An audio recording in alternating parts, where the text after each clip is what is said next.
Oremos. Amado Dios Padre, que por medio de nuestro Señor Jesucristo el día de Pentecostés derramaste con infinito amor la gracia de tu Santo Espíritu, que es fuente brotante de vida eterna. Hoy, al leer tu palabra, te pedimos humildemente, ven Espíritu Santo, guíanos y concédenos espíritu de discernimiento, sabiduría y revelación, para que podamos conocerte y vivir conforme a tu perfecta y amorosa voluntad. Amén.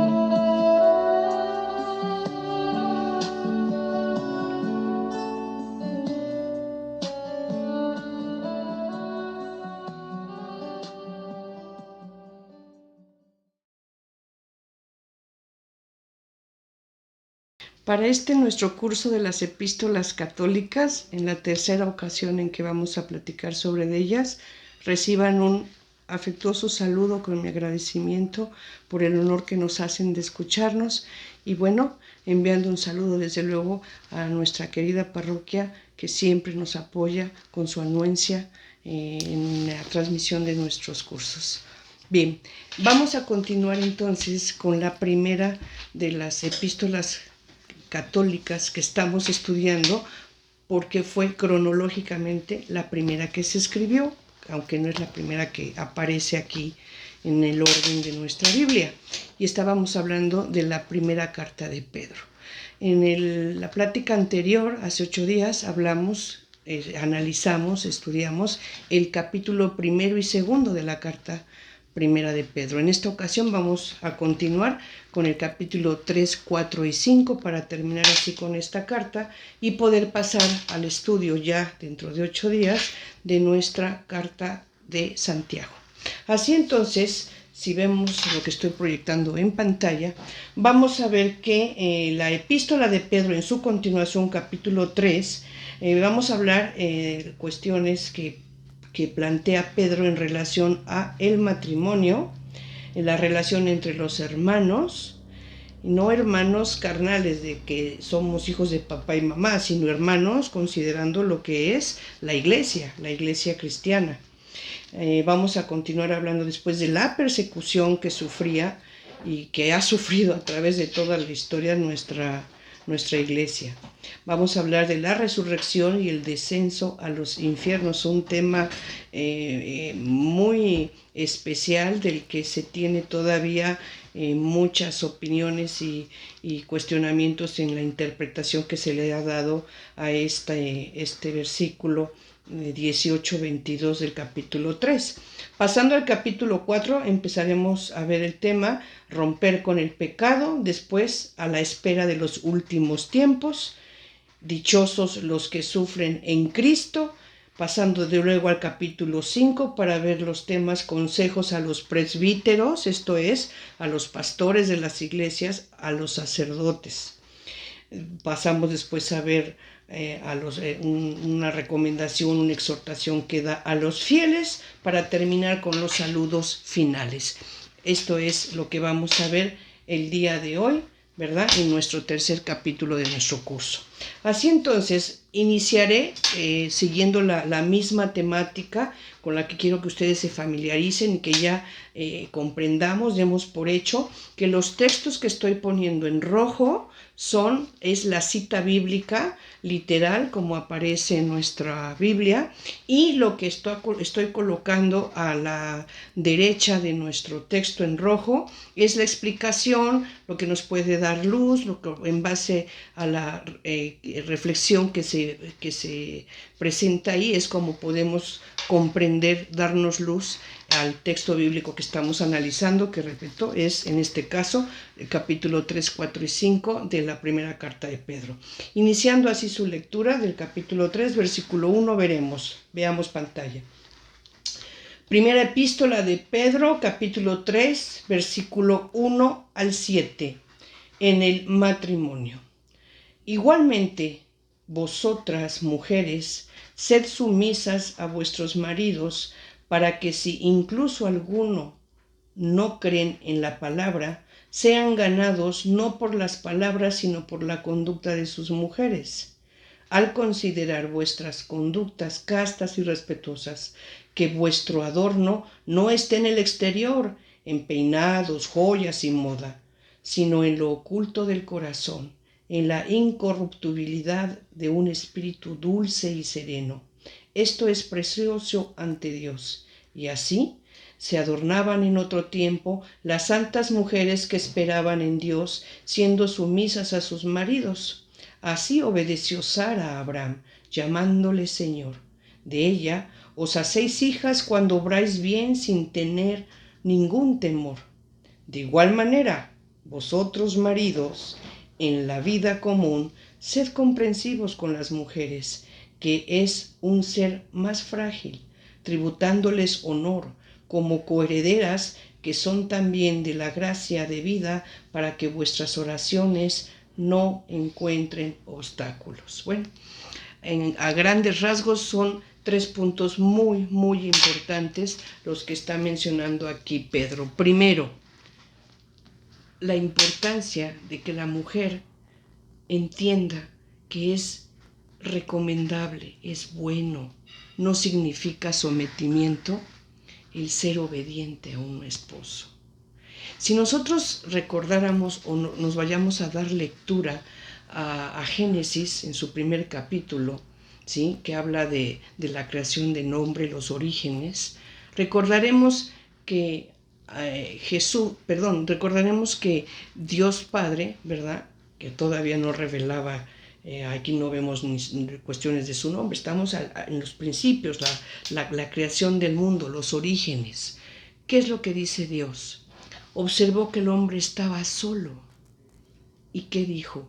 No es bueno que el hombre esté solo. Voy a darle una ayuda adecuada. Lo hizo caer en sueño y tomando una costilla de él, fue que forma o crea a la mujer. Así entonces, ¿qué debemos entender de esta lectura en Génesis? Que desde luego es una lectura didáctica, es una lectura, ¿verdad?, para que nosotros podamos comprender ya con una interpretación adecuada, tras una exegesis que se haga de esto. Debemos entender que Dios desde la creación establece un orden, establece una manera en la que Él sabe es la mejor, la perfecta, para que su creación pueda vivir en armonía, en paz, en amor, en prosperidad, en seguridad. Entonces, en primer lugar, Eva es una mujer que crea de la costilla de Adán, parte de Adán, carne de su carne.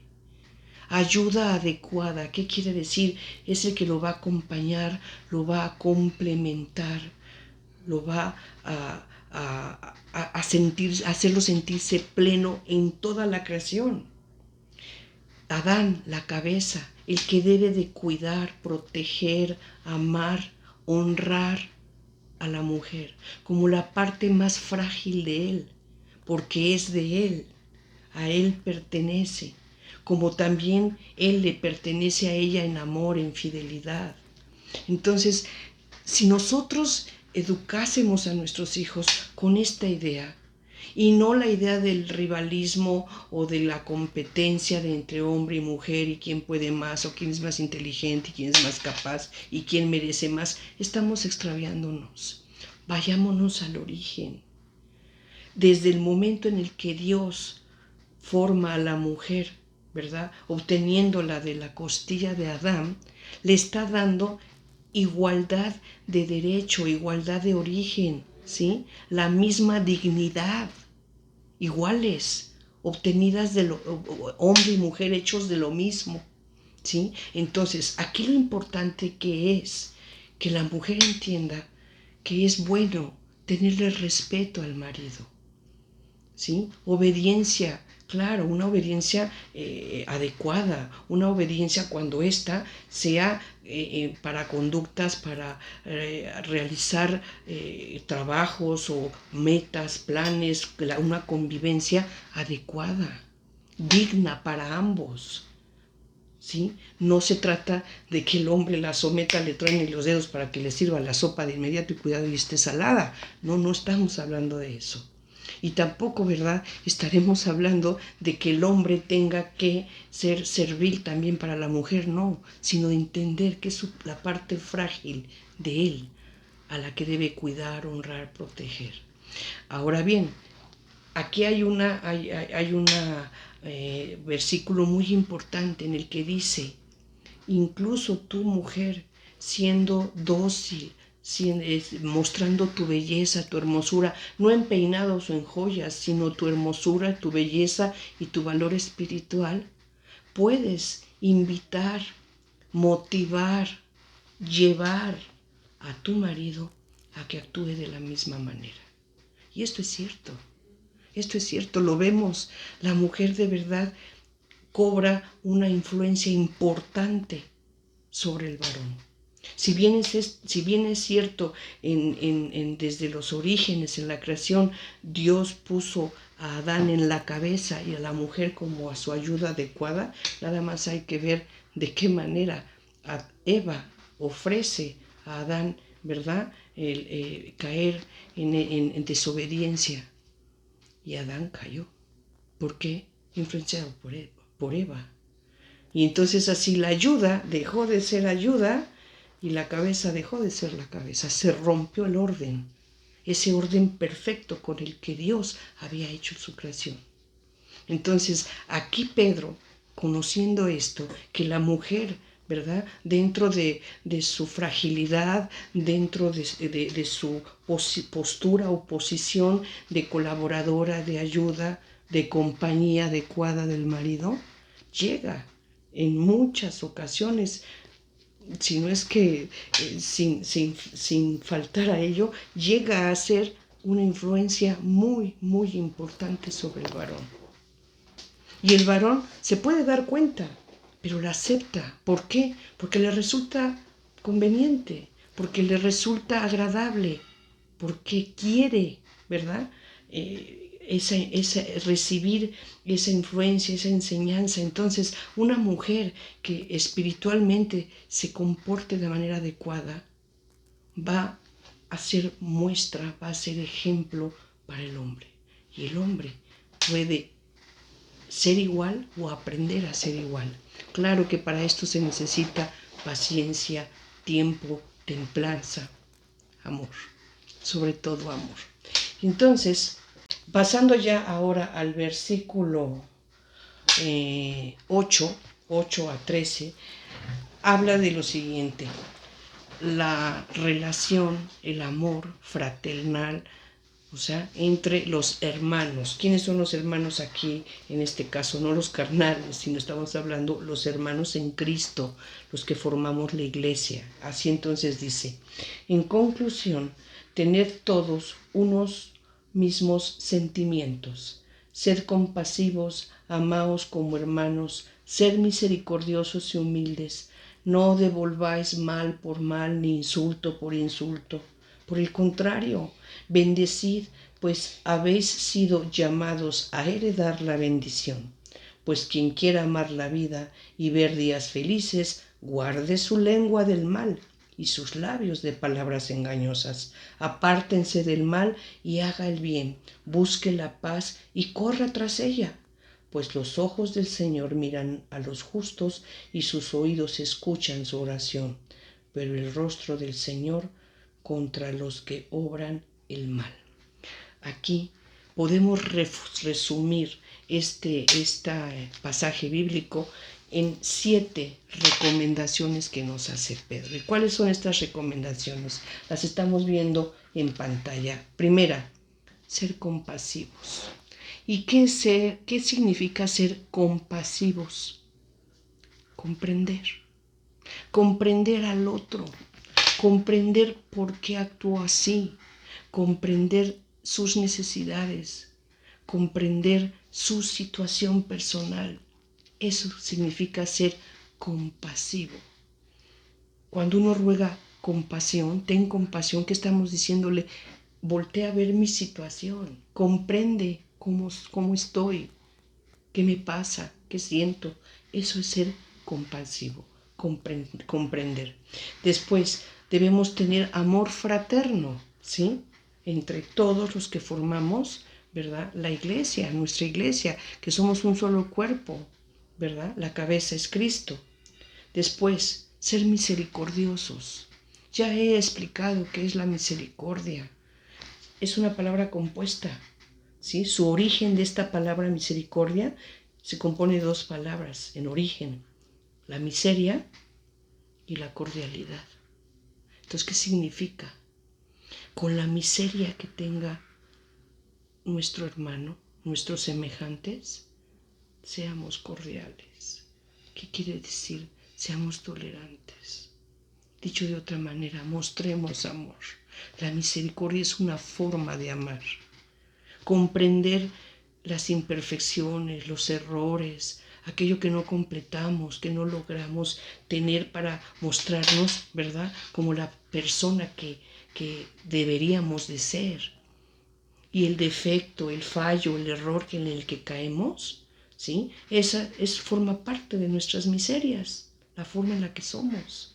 Bueno, la cordialidad, la paciencia, con esta forma de ser, es lo que es la misericordia. Ser humilde es bueno. Ser humildes es lo contrario a no ser soberbios, ¿sí? Ser humildes es no creer o caer en el error gravísimo de sentir que podemos más, que somos más, que sabemos más, o con eso equivocamos menos. La humildad siempre. Evitar la venganza. Yo creo que la venganza es uno de los actos que más pueden dañarnos, porque en la venganza provocamos daño, podemos provocar daño, pero sobre todo nosotros mismos nos provocamos daño al ensuciar nuestro espíritu, nuestra conciencia, que finalmente siempre debe de estar procurando el buen pensamiento, la buena voluntad, el deseo de una conducta de amor. La venganza de verdad nunca, nunca va a poder ser agradable para Dios y nunca, nunca nos va a hacer mejores personas. Ni aun cuando estemos enfrentando una situación de injusticia y nosotros pretendamos lograr o alcanzar esa justicia atravesando por la venganza, ya no podemos hablar de justicia, ¿sí? Porque la justicia no puede ser venganza. Y muchos confundimos esto.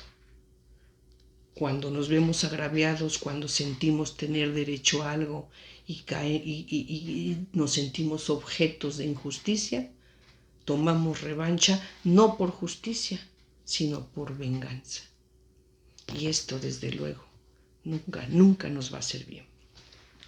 Después, bendecir a los demás. Esto es algo bien importante.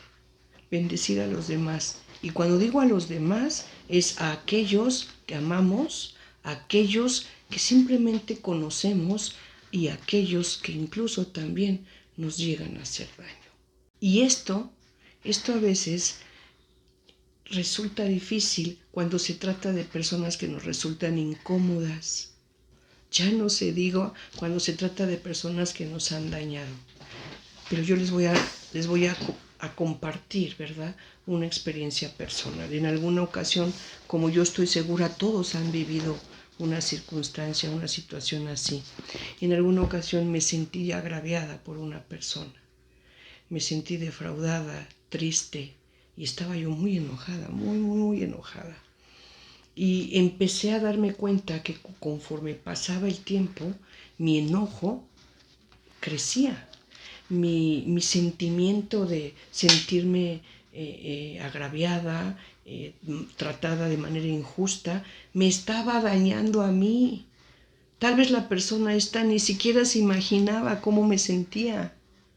O con seguridad no sabía que yo estaba experimentando este sentimiento de enojo, de traición, me sentía mal. Entonces, platicando, ¿verdad?, con un presbítero, se lo comenté y me dice, mira, lo que tienes que hacer es perdonar.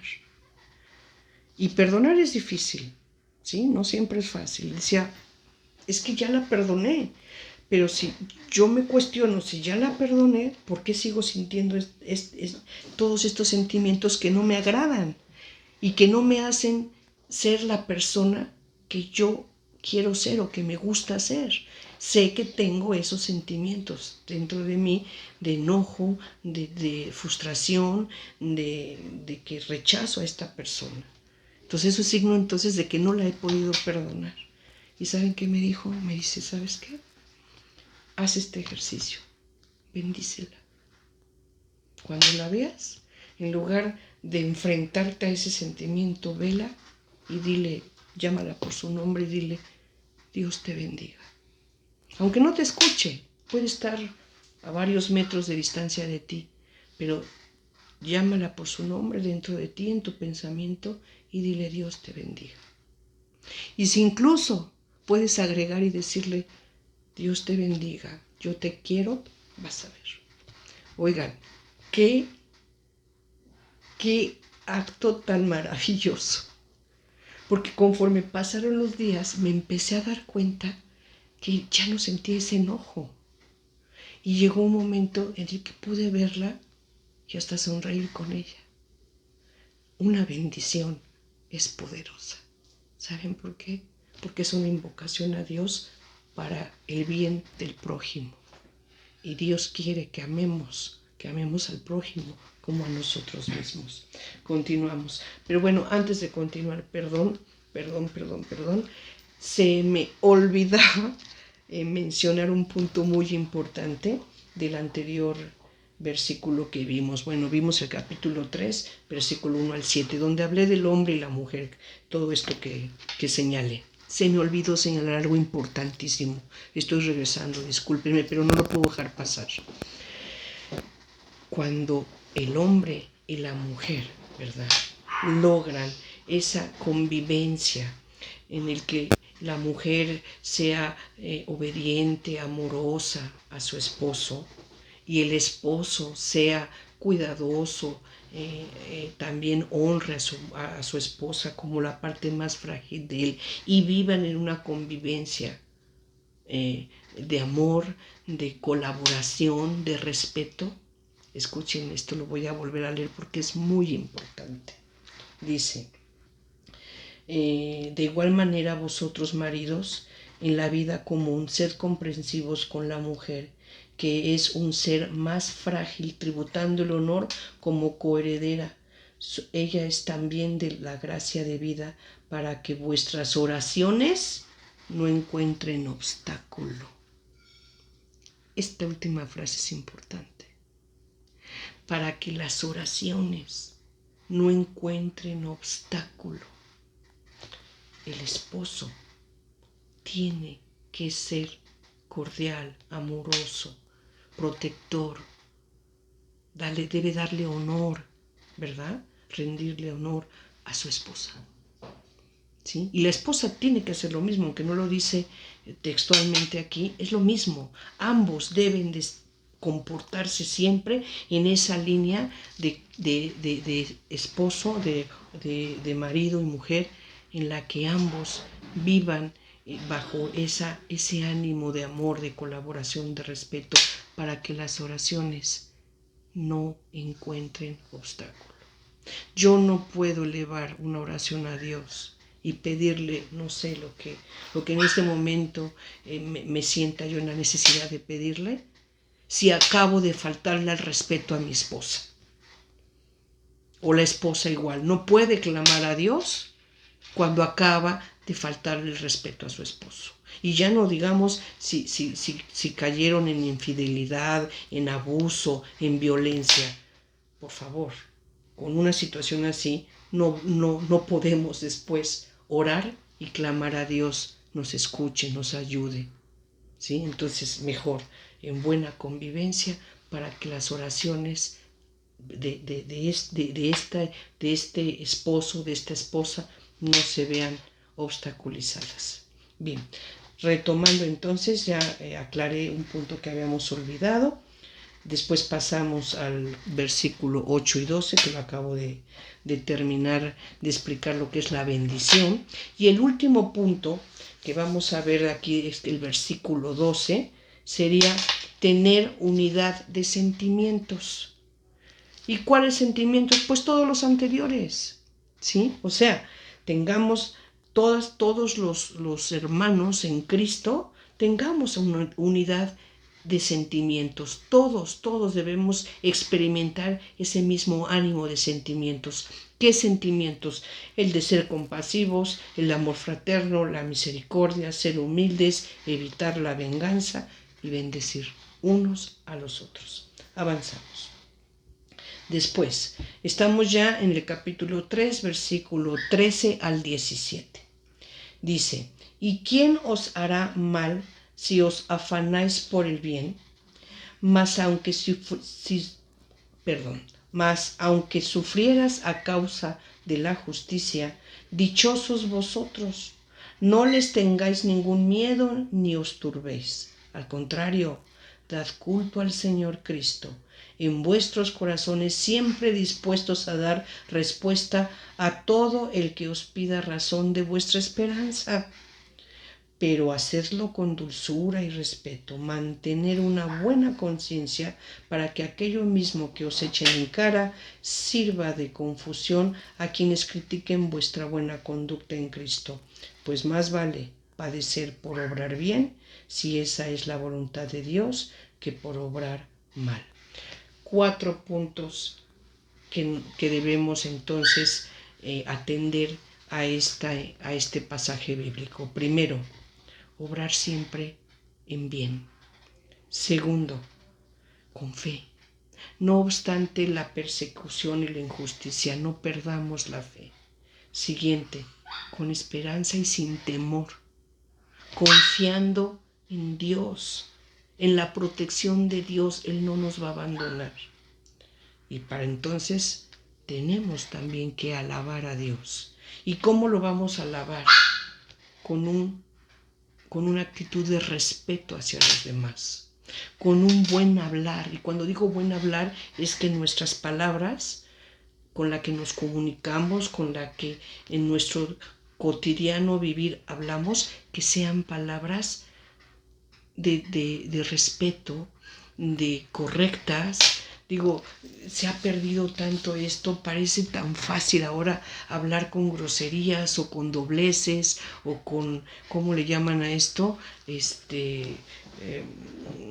¿Cómo se le llaman a esto? Albur, ¿no? ¿Qué cosa tan fea. Y nos orgullecemos los mexicanos de la forma en la que hablamos. Démonos cuenta, esta forma de hablar no es agradable a Dios. Y no por eso estoy diciendo que vamos a perder la alegría, la simpatía o el chiste o la broma con la que podemos hablar y sonreír y vivir en una situación de descanso, de fiesta. Claro que sí, podemos bromear, podemos decir simplezas, ¿sí? Pero cuidado en la forma en la que hablamos, sin caer en un vocabulario que no es el correcto y que no agrada a Dios. Cuando hablemos con la verdad, ¿verdad? Por ahí la Biblia también no exactamente esta carta de Pedro, ¿verdad? No lo dice, pero encontramos que nos pide Dios, que nuestro hablar sea con la verdad, que si es sí, sí, si es no, no, pero no andar ni con hipocresías, ni con dobleces, ni con mentiras, ni engaño, porque eso, repito, ofende la santidad de Dios. Así entonces también nos recomienda aquí que seamos modestos, humildes, vuelve a retomar este tema y nuevamente también habla de que tengamos amor hasta con el enemigo. Que el enemigo se dé cuenta que nuestro actuar, incluso frente a su actuar que es incorrecto, injusto, atropellado, ¿verdad? Aunque Él nos atropelle, sea injusto y nos dañe, nosotros conservemos el amor, el buen trato, el respeto. ¿Qué va a pasar? Esa persona que nos está tratando de manera injusta y con atropello se va a sentir avergonzada. A lo mejor no nos los diga, pero se va a avergonzar. ¿Y de qué se va a avergonzar? de sus injusticias. Él será perfectamente consciente y sabedor de que Él es el objeto de injusticia. Él es el objeto de atropello, de equivocación y de ofensa a Dios, no nosotros. Y esto, obviamente, le va a avergonzar. Bien, por último, ¿verdad? Dice este versículo 17 que más vale sufrir en Cristo, aunque sea injusto, que sufrir por haber obrado mal. Claro que sí, porque si sufrimos por haber obrado mal, queda claro que ese sufrimiento, ¿verdad?, es por nuestras propias conductas en las que ofendimos a Dios, en las que faltamos a su amor. Y esto es grave y creo que nadie lo desearía. Vamos a avanzar. El capítulo 3, en su versículo 18 a 22, doy lectura. La resurrección y el descenso a los infiernos. Pues también Cristo, para llevarnos a Dios, murió una sola vez por los pecados, el justo por los injustos, muerto en la carne, vivificado en el Espíritu fue también a predicar a los espíritus encarcelados, en otro tiempo incrédulos, cuando la esperaba la paciencia de Dios, en los días en que Noé construía el arca, en la que unos pocos, es decir, 8 personas, fueron salvados a través del agua. A esta corresponde ahora el bautismo, que os salva, y que no consiste en quitar la suciedad del cuerpo, sino en pedir a Dios una buena conciencia por medio de la resurrección de Jesucristo, que habiendo ido al cielo, está a la diestra de Dios y le están sometidos los ángeles, las dominaciones y las potestades. Bueno, este pasaje bíblico, te lo vuelvo a mencionar, capítulo 3, versículo 18 a 22, les comento, es uno de los más difíciles en su comprensión, en su interpretación de todo lo que tenemos en la Biblia. Si no es el único, es uno de los más difíciles. ¿Y por qué? Porque encontramos en estos versículos del 18 al 22, encontramos una amalgama, ¿verdad? Primero, de confesiones de fe. ¿Qué es una confesión de fe? Es reconocer algo en lo que creemos, porque eso es la fe, creer. Entonces, una confesión es declarar nuestra fe, ¿no? Entonces, aquí encontramos, en este texto, encontramos declaraciones de fe, confesiones de fe. Pero al mismo tiempo también está este texto bíblico, este pasaje, está matizado con especulaciones judías. ¿Y qué es una especulación? Algo que es una creencia que no tiene fundamentos, ¿sí? Y su origen son judíos. Entonces aquí encontramos algunas especulaciones judías. Y también encontramos una catequesis del bautismo, cuando habla de Noé que fue salvado por el agua, ¿verdad? Pues sí, porque el agua subió, ¿verdad? Él estaba en el arca y sobrevivió, ¿sí? Dios le indicó que así iba a establecer una nueva economía, ¿verdad? Ahora ya esperaba Dios con una nueva humanidad que fuera a partir de Noé, cosa que no sucedió tristemente, pero encontramos aquí entonces una catequesis del bautismo en donde después nosotros sabemos, ¿verdad?, que gracias al bautismo se limpia, quedamos limpios del pecado original, ¿sí? Pero no solamente eso, el pecado nos hace, ¿verdad?, ser parte del plan salvífico de Dios, en el que vamos a poder regresar a Él. Pero bueno, obviamente no solamente con el bautismo, obviamente también tendremos que cuidarnos de nuestras obras, ¿verdad?, que actuemos correctamente en integridad con Dios. Pero el bautismo es importantísimo. Nuestro Señor Jesucristo, lo sabemos, lo he dicho siempre, ¿Qué le encomienda a sus apóstoles? Que vayan hasta los confines de la tierra y bauticen en el nombre del Padre, del Hijo y del Espíritu Santo. El bautismo es importantísimo aquí. Ahora bien, en este mismo texto encontramos que habla de los infiernos o del infierno, ¿sí? Vamos a hacer un análisis aquí muy serio y detallado de qué es aquí, cómo está considerado este término. Vamos a ver la lámina que preparé para esto. Y así tenemos, ¿verdad? Estoy señalando aquí donde dice tumba, lugar de los muertos, pues sí. Si una persona fallece, ¿y cuál es su lugar? ¿A dónde va? A la tumba.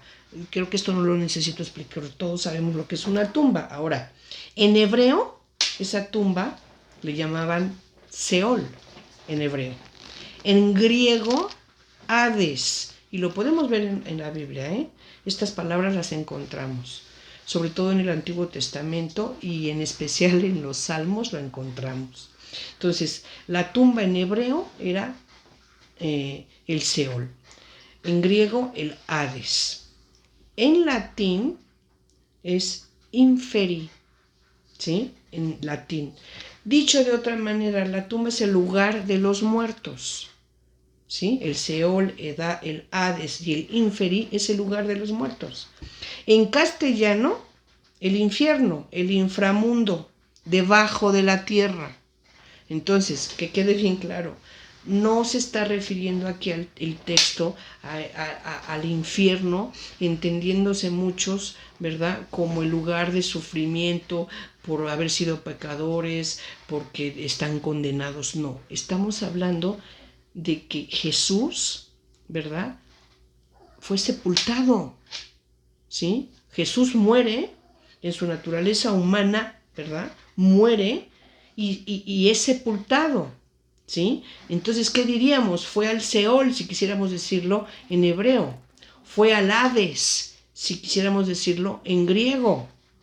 Inferi, si quisiéramos decirlo en latín, o en castellano al infierno o al inframundo. Pero esto no significa, entendamos por favor, que Jesús en su espíritu, sin cuerpo, haya ido a lo que entienden muchas personas como es el infierno, lugar de sufrimiento, de dolor, porque son condenados. No se refiere este texto a que Jesús en su espíritu sin cuerpo haya descendido a ese lugar. No, estamos hablando de que fue sepultado, se acabó. Ahora, en definitiva, como lo dice aquí el texto, en definitiva, el texto no habla de una actividad del alma de Jesús separada de su cuerpo. Creo que esto quedó ya explicado. Así entonces, Cristo, y esto lo sabemos, aquí es donde vienen, ¿verdad?, las confesiones de fe, ¿sí? Sabemos nosotros, ¿verdad?, que Cristo en su muerte, resurrección, ascensión y glorificación, proclamó su señoría y su victoria eterna, definitiva, y todo quedó sujeto a Él. Todo. ¿Sí? Jesús muere, ¿verdad? Resucita, asciende al cielo, se glorifica y se sienta a la derecha del Padre. Triunfo, victoria absoluta. ¿Y qué pasó? Con todo su señorío, con todo su poder, ¿verdad? Proclama su victoria eterna. ¿Sobre quién? Sobre todo y sobre todos. Efesios en su capítulo 1, versículo 19, ¿sí? En el que, bueno, refiriendo lo que dice Dios, o hablando de Dios, dice, Efesios capítulo 1, 19.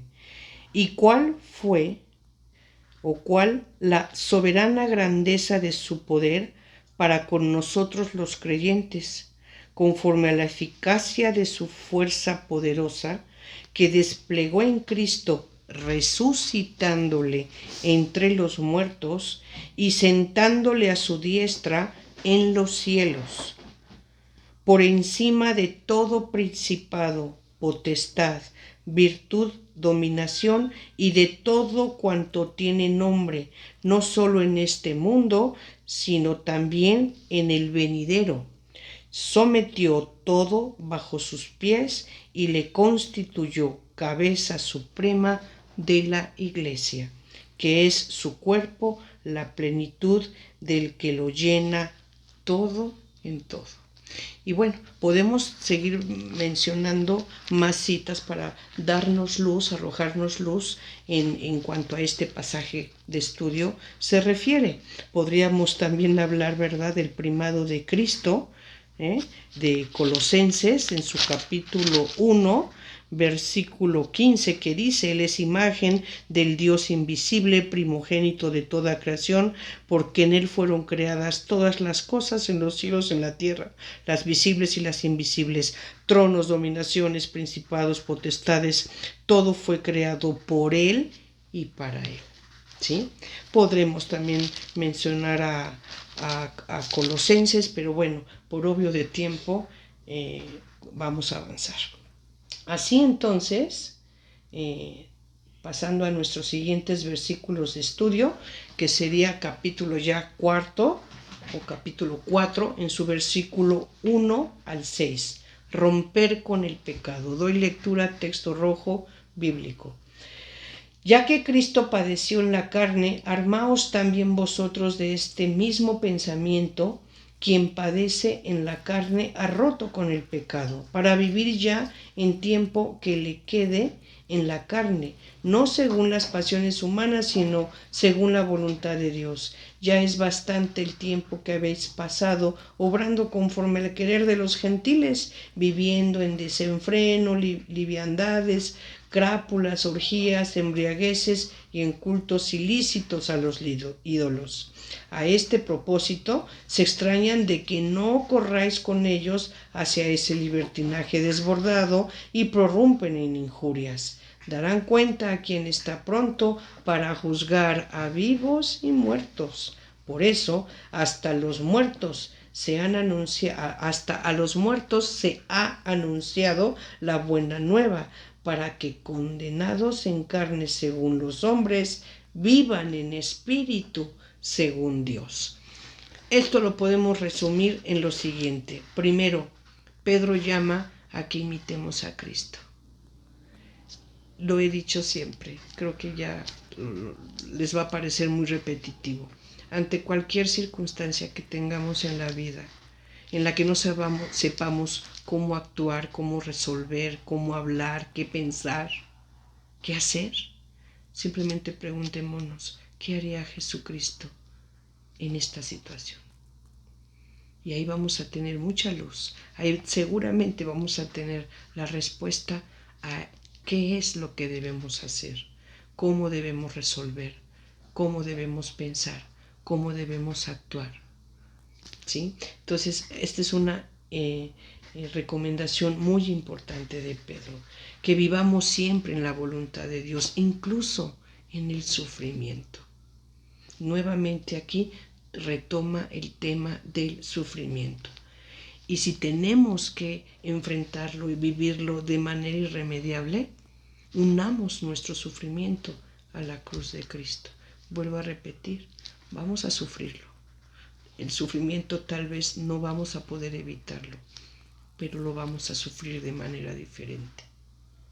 Lo vamos a enfrentar de manera diferente.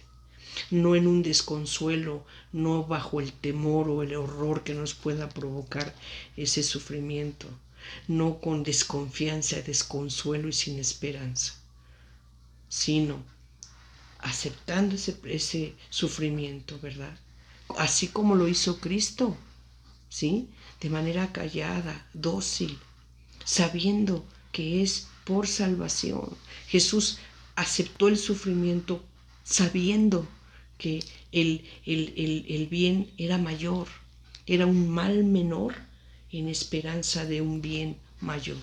Pues así entonces nosotros aprendamos a unir nuestro sufrimiento a la cruz de Cristo, en la esperanza, en la certeza de que es posiblemente un bien menor, pero que tendremos a cambio ¿verdad?, la recompensa de un bien mayor. Repito, el sufrimiento en muchas ocasiones es parte del plan salvífico de Dios. Y si a eso le agregamos que el sufrimiento siempre, todas las personas van a tener que enfrentarlo. No es evitable, más bien el sufrimiento es inevitable.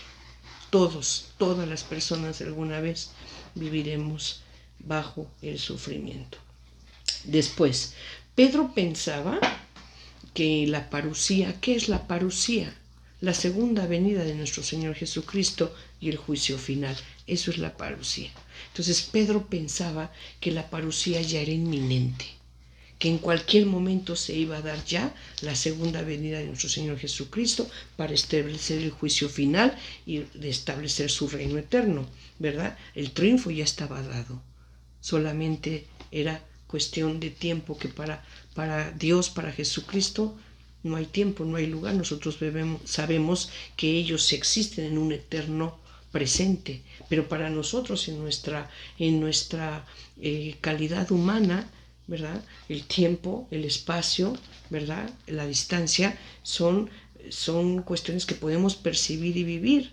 Y entonces para nosotros, ¿verdad?, sentimos que hace muchísimo, bueno, pues nada más 2021 años, ¿verdad?, que inició la plenitud de los tiempos, sin contar en cuenta que el calendario se equivoca por 7 años. Pero bueno, ese es otro tema que alguna ocasión me daré la oportunidad de explicar.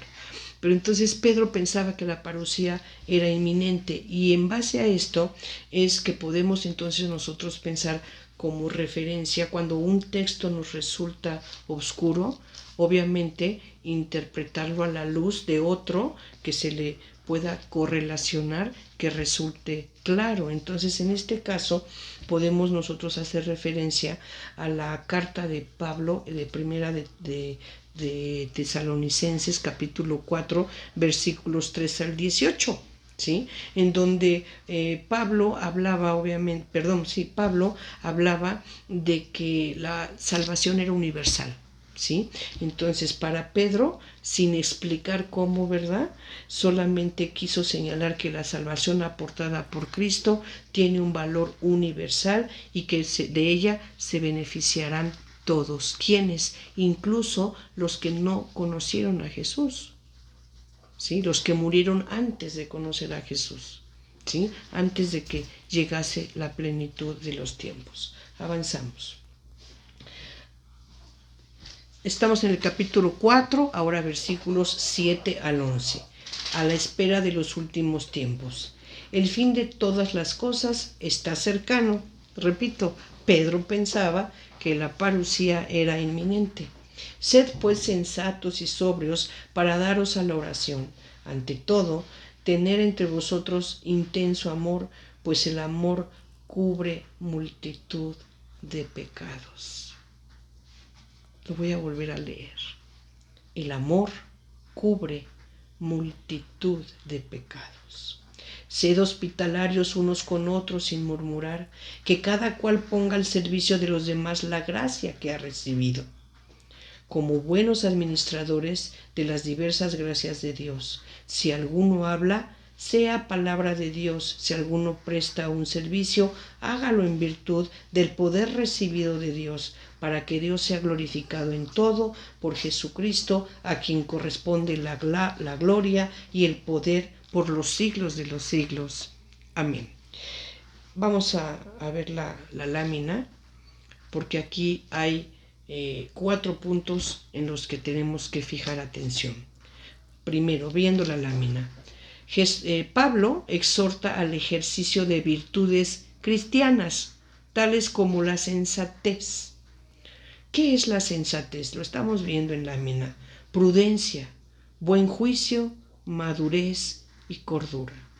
Entonces, ser prudentes, tener buen juicio, actuar de manera madura y con cordura, eso es la sensatez.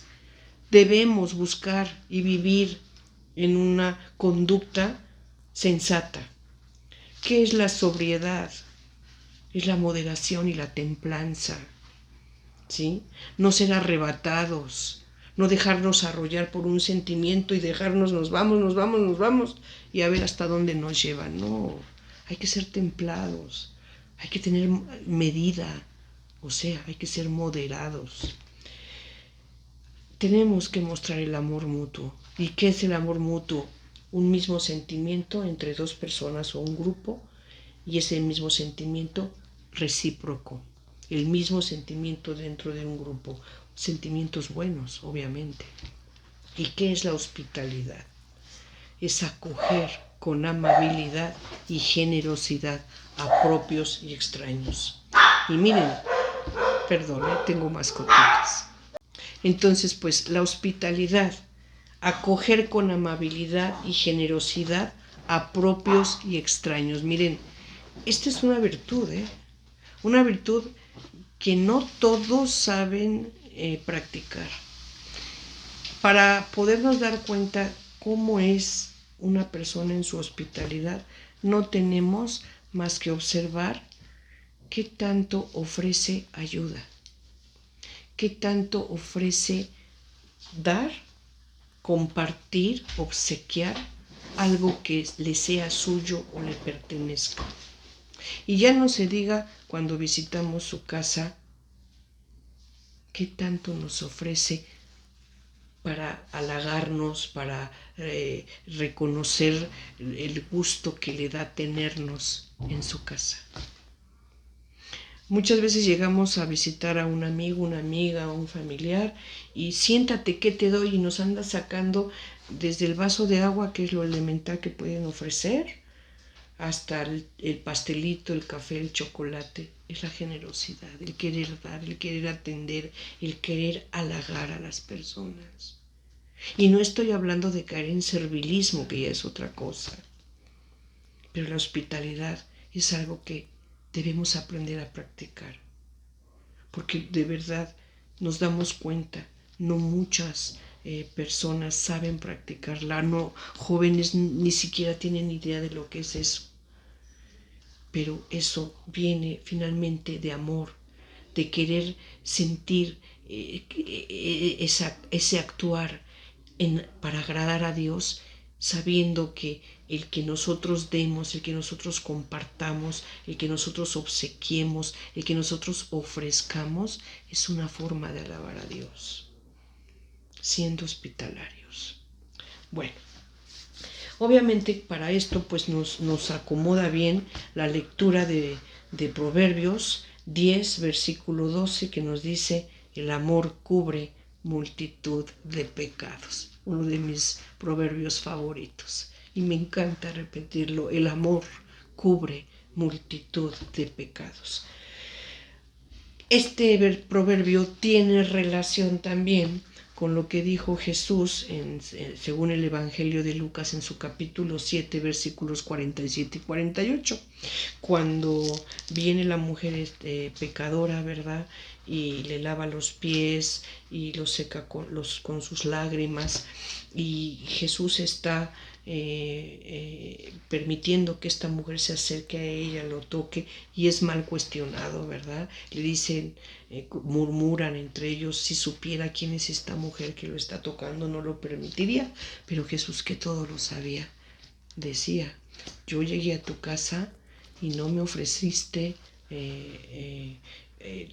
lavarme los pies, no me besaste cuando vine a tu casa. Esta mujer no ha dejado de besarme de los pies y no ha dejado de lavarme sus pies con sus lágrimas y secarlo con sus cabellos.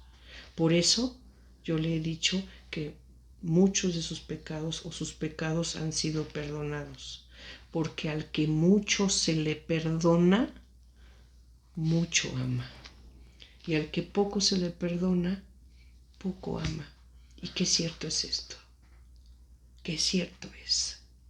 ¿Cuántas personas se sienten disculpadas o perdonadas en alguna falta y rápidamente se les olvida? En cambio, una persona que se siente o se sabe perdonada en un pecado grande, en una falta grande, y se sabe perdonada, comprueba y vive ese perdón, vive agradecida. ¿verdad?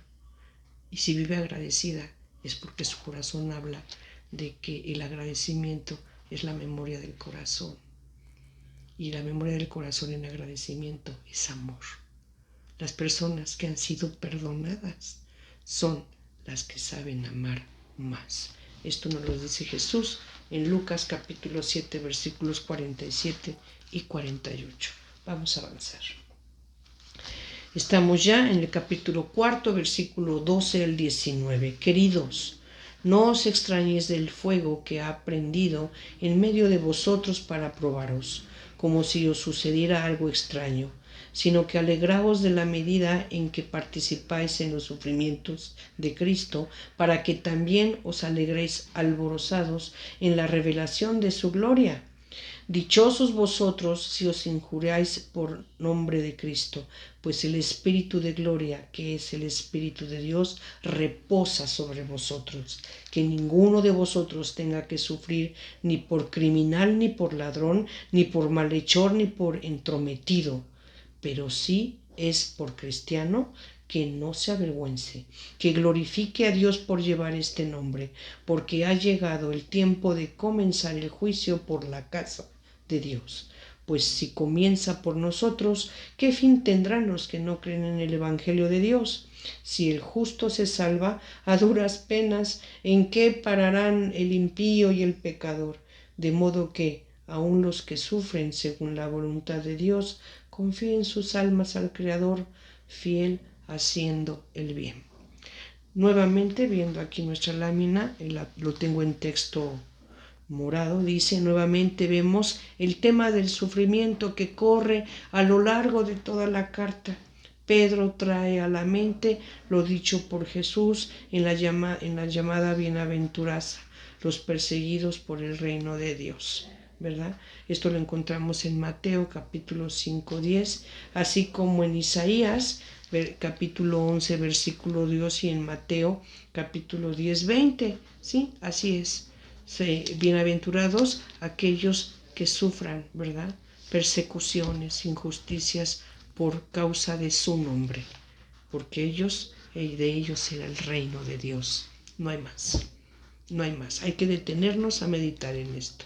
Si nosotros, por causa de Cristo, ¿qué quiere decir esto? Por causa de Dios, por causa de su nombre, sufrimos injusticia, persecución, discriminación, desvaloración, dichosos somos, dichosos, porque de ellos, ¿verdad?, es el reino de los cielos, de aquellos que sufren por causa del nombre de Jesucristo, sin vergüenza y con valor, sea lo que sea.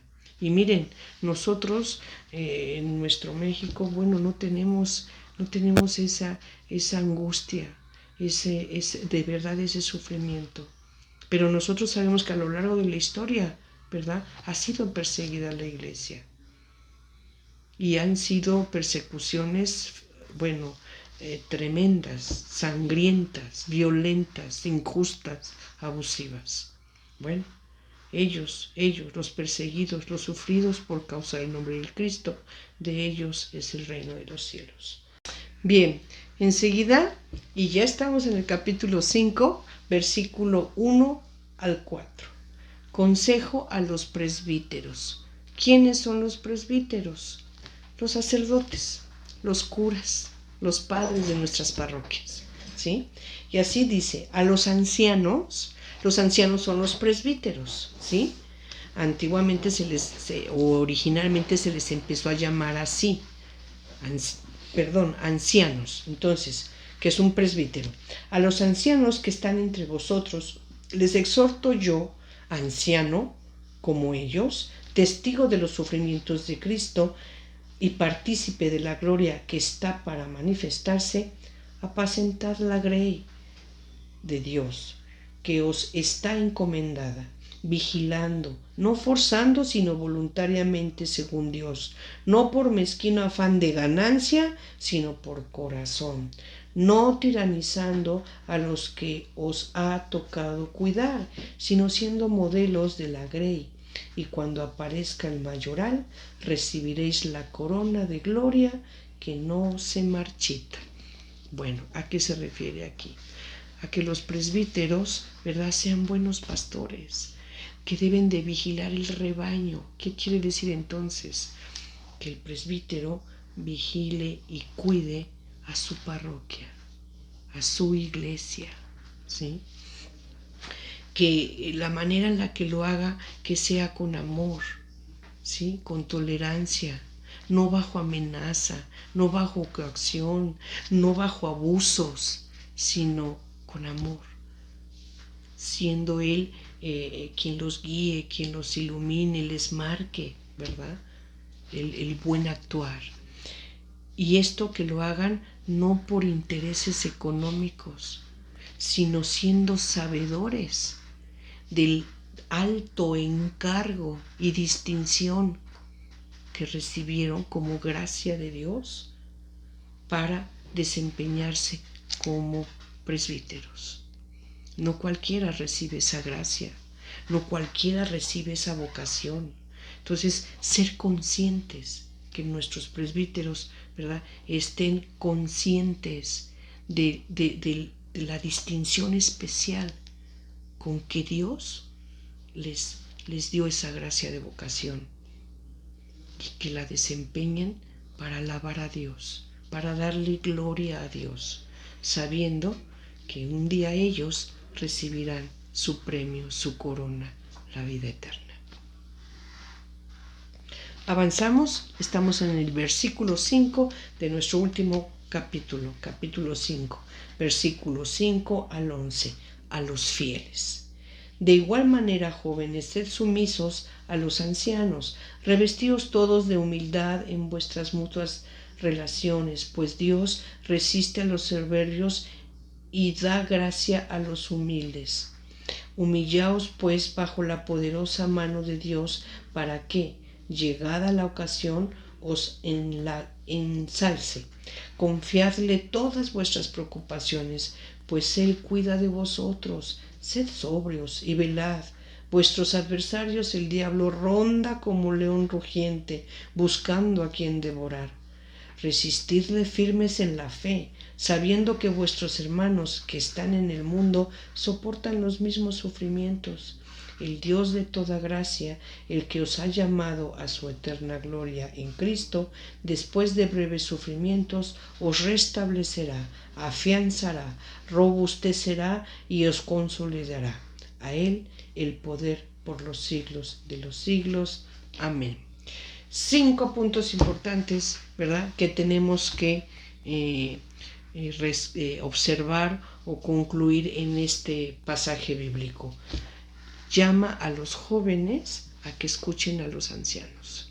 Y bueno, no solamente a los jóvenes, aquí lo que quiere hacer notar, ¿verdad?, es que los jóvenes es importante que ellos respeten al anciano como presbítero, ¿verdad?, y bueno, también como persona adulto mayor. Por eso hablo un tanto de los jóvenes. Y hace 5 exhortaciones o 5 recomendaciones que podemos encontrar aquí. Primero, conservar la humildad, ¿verdad?, en nuestras mutuas relaciones. Ya lo hemos hablado de esto. Confiar todas nuestras preocupaciones a Dios. Y cuando digo todas nuestras preocupaciones, de verdad, todas, ¿sí? Porque confiamos a Dios cuando se va el hijo, el esposo, la esposa, cuando salimos de viaje. Dios mío, ayúdanos, y nos persignamos y ya, estamos esperando que Dios, ¿verdad?, nos proteja y nos cuide en todo. Nuestro viaje o nuestra salida de casa y nuestro regreso, ¿no? O en una enfermedad. Pero jamás en nuestras cuentas bancarias, ¿verdad?, en nuestras inversiones, en los negocios, en las relaciones personales que yo decida tener con una persona, ¿sí? Estoy hablando de que me interesa, me gusta, me llama la atención un varón, un caballero, y empiezo a tener la intención de establecer una relación con él. Estoy hablando obviamente de solteros, ¿no?, que se fijan en una chica, en un muchacho, y no están volteando a encomendarle a Dios su manera de actuar, sus decisiones para con esa persona. Cuando en un negocio no consultamos a Dios si es conveniente, no conveniente, correcto, no correcto, llevar a cabo una negociación, un negocio, no. Confiamos más en una cuenta bancaria para solventar nuestras necesidades y llevar alimento a nuestra casa que en Dios, que Él es el que alimenta a toda su creación. A toda su creación. Lo encontramos en el Evangelio, donde dice que las aves pues no se preocupan por ver qué van a comer, ¿no, verdad? Entonces, si Dios alimenta a los animalitos, a los aves, a los pájaros, cuanto más a nosotros, cuanto más nos va a dar la satisfacción de lo más elemental y lo más necesario para vivir. Entonces, confiemos todo cuanto tenemos, todo cuanto deseemos, todo cuanto necesitemos, confiémoselo a Dios. Pero con la inteligencia y el saber darnos cuenta de que eso no significa que Dios nos vaya a dar de manera caprichosa lo que le estamos pidiendo. Démonos cuenta cuando le estamos confiando a Dios algo y cuando Dios nos está diciendo esto no. Porque va a ser claro que no va a ser para nuestra conveniencia.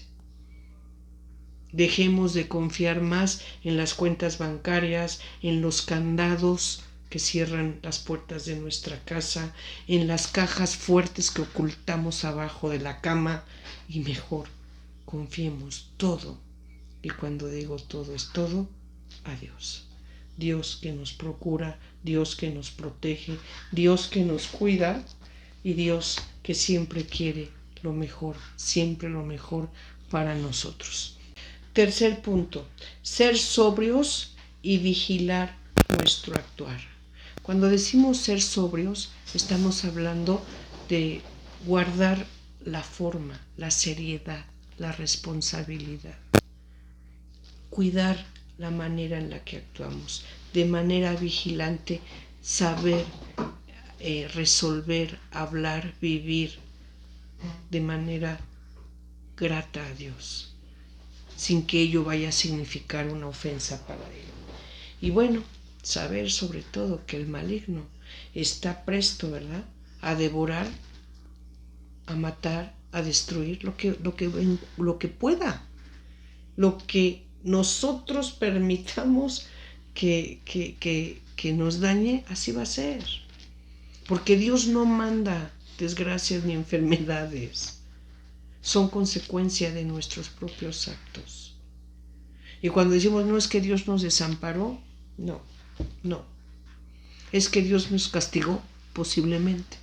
Y entonces ahí viene, a ver, cómo entender que Dios, ¿verdad?, sí castiga, pero no manda enfermedades, no manda muerte. Es muy sencillito. Dios siempre, y esto lo quiero señalar porque en el capítulo anterior, y yo agradezco mucho sus comentarios, mando un saludo a todas las personas que amablemente comentan en nuestro curso. Gracias, todo lo tomo en cuenta y es importante para mí. Por ahí hubo un comentario que decía, Dios no castiga, Dios es un Dios de amor. Sí, claro que sí, es un Dios de amor, pero sí castiga. Sí castiga. Lo podemos ver en Éxodo 34, versículos 7, un poquito 7, 8, por ahí así. Desde el 6, Éxodo 36 y siguientes encontramos que habla de los atributos del carácter de Dios, ¿verdad? Yahvé, tardo para la cólera, ¿verdad?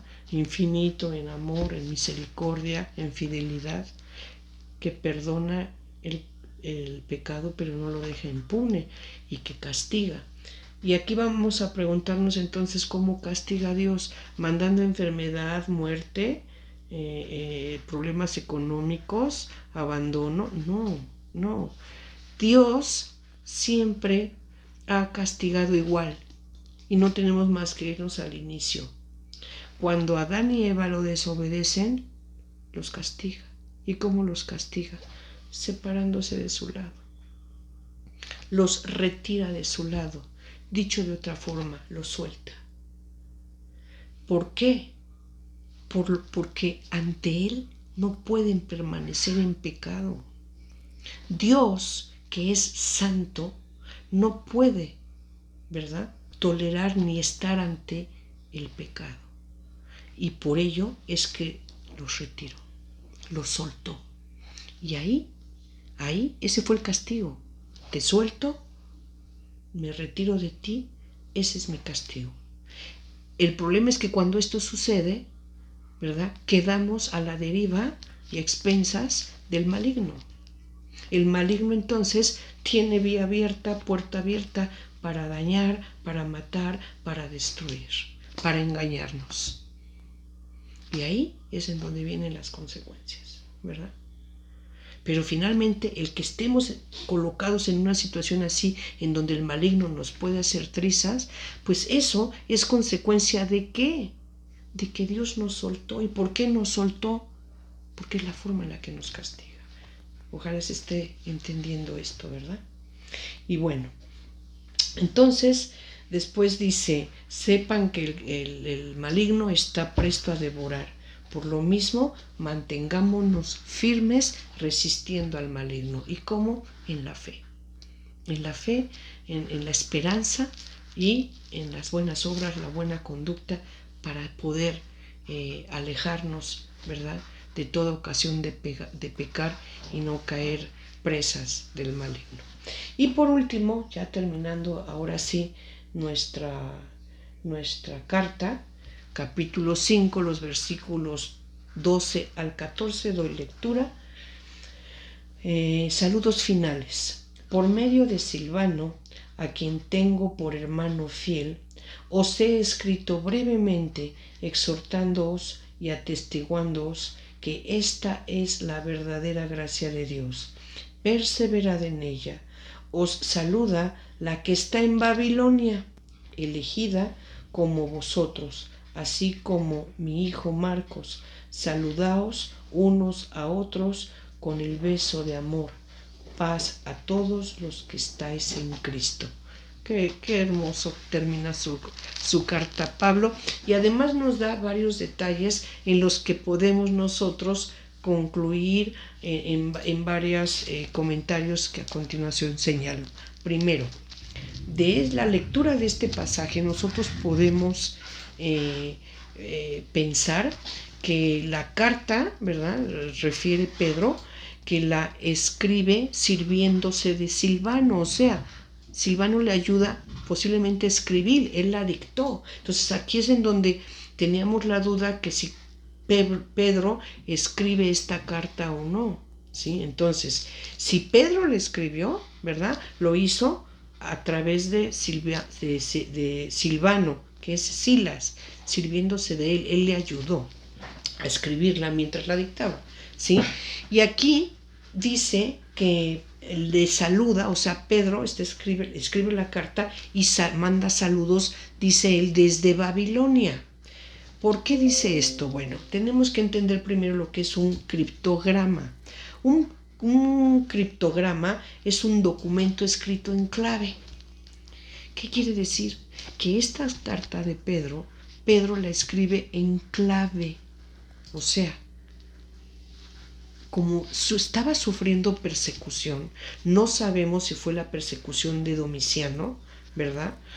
Si es que le escribe Pedro, pues se pudiera entonces estar refiriendo a la persecución de Nerón. De hecho, él muere víctima de la persecución de Nerón, muere crucificado. Pero si no le escribe Pedro, entonces estamos hablando de que en tiempos de Domiciano la iglesia sufría persecución. Conclusión, a través de la historia y hasta la fecha nuestra iglesia tristemente ha sufrido persecuciones. Bueno, entonces Pedro, que sabe cuál es la situación de los cristianos perseguidos, amenazados, que se pueden poner en peligro, ¿qué hace Pedro? Para no hablar de Roma, no hablar del imperio, ¿verdad? Y que sepan que está escribiendo en cuestiones que involucran de alguna manera al Imperio Romano, la autoridad sometida que está imponiendo. Él, en lugar de llamar al Imperio Romano, a Roma, le llama Babilonia. Entonces, esto es un criptograma, o sea, está hablando en clave. ¿Para qué? Para evitar que le puedan, por esta carta, hacer alguna acusación, imputación que le pudiera llevar a consecuencias fatales, como de hecho ocurrió, o que aquellas personas que lean la carta o que reciban la carta y vean que se está hablando de Roma, pues igual pueden sufrir persecución, amenaza, daño. Entonces, en lugar de llamarle a Roma, le llama Babilonia. Y esto se le llama escribir en clave o en criptograma. Así entonces, podemos concluir que si Pedro escribe la carta a través de Silvano, lo hizo desde Roma, o sea, desde Babilonia. Y por último, pues Pablo termina su carta con un deseo de paz para todos los cristianos. Y con esto hemos hecho ya un recorrido, una lectura, reflexión, estudio de nuestra carta primera de Pedro, ¿verdad? Nuestra primera carta católica de estudio de nuestro curso. Muchas gracias, agradezco el que me hayan acompañado el día de hoy y espero, ¿verdad?, para la próxima semana nos vuelvan a acompañar, en el que iniciaremos el estudio de la epístola o carta de Santiago. Que la paz de Dios sea con todos ustedes. Muchas gracias. Andrés encontró primero a su hermano Simón y le dijo: «Hemos encontrado al Mesías, es decir, el Cristo». Luego lo llevó a Jesús, quien mirándolo fijamente le dijo: «Tú eres Simón, hijo de Juan. Serás llamado Cefas, es decir, Pedro». ¿Y ustedes? ¿Quién dicen que soy yo? «Tú eres el Cristo, el Hijo del Dios viviente», afirmó Simón Pedro.